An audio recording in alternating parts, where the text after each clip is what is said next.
This is the other worksheet posted on Google Classroom called Metrics and Measurement. This is using the factor label method of converting within the metric system. Here are the instructions. So you first write the given number, what you're given, and the unit. Then you need to set up a conversion factor. A conversion factor is a fraction used to convert one unit to another. You're going to place the given unit as the denominator of conversion factor, place the desired unit as numerator.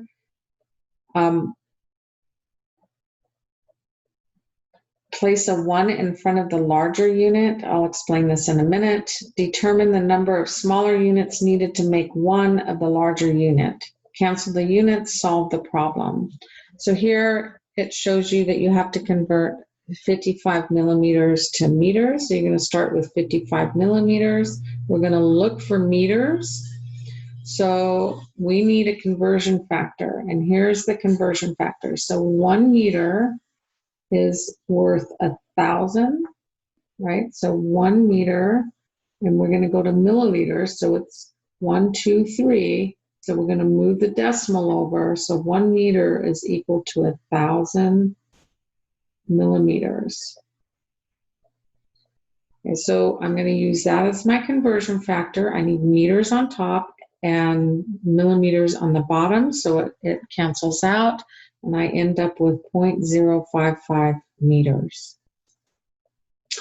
For example 2, we have 88 kilometers equals millimeters. So over here we have kilometers, kilo, and we need to move the decimal 1, 2, 3 to get over to meters. So we're going to move it to the right.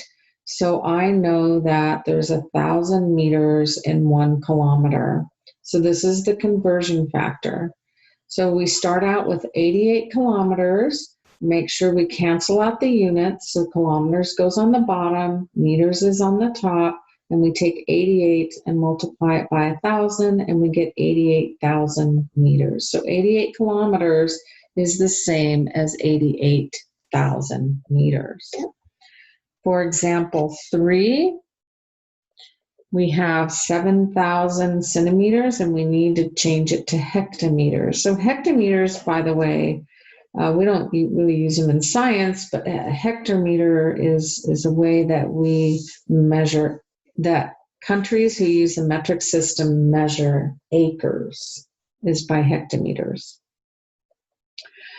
So I'm gonna, so we need to go from centimeters, right? So we know that 1 meter, right? So we're going to move the decimal over. 1, 2 is the same as 100 centimeters. And then we know that how many meters, so 1 hectometer is 1 to 100 meters. So just by moving the decimal over from the 1 over to the, because we're starting here and we're going here, so we need 1, 2 zeros. So 1 hectometer is 100 meters. So we're going to use 2 conversion factors here.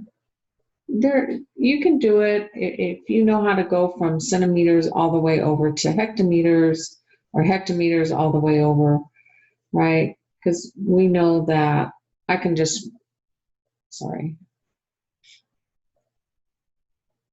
You can do it this way also. So 1, 2, 3, 4. So 1 hectometer is the same thing as, right?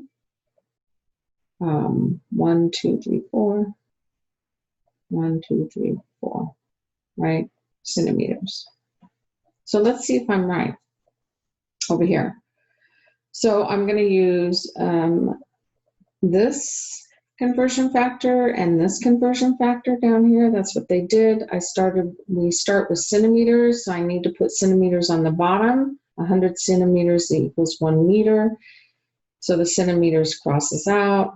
And then I'm going to put meters down here, and 100 centimeters is 1 hectometer, and meters cancels out. So I take 7,000, I'm going to divide it by 100, divide it by 100, right? Which comes out to 0.7 hectometers. So I could also just put 4. Isn't there 1, 2, 3, 4? Right? Okay. So this one is, we are going from deciliters to decaliters. And so I have 8 decaliters, and I know that, so decaliters, if you look up here, 1 deciliter is equal to 10 liters, right? And then here is deciliters, and I know that 1 liter equals 10 deciliters. So those are my conversion factors that I'm going to use.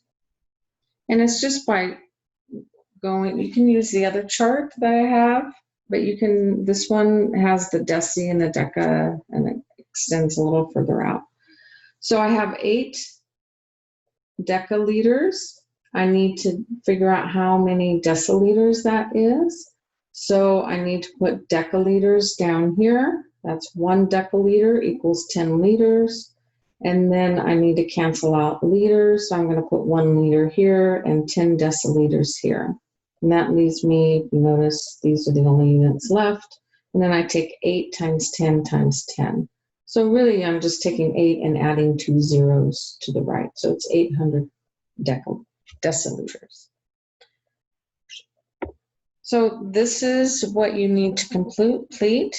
The factor label method can be used to solve virtually any problem, including changes in units. It is especially useful in making complex conversions, dealing with concentrations and derived units. So later on in some labs, you're going to have to convert from inches to meters. And you can do that if you practice the factor label method, or we call it the dimensional analysis method. So go ahead and complete this. This is posted on Google Classroom.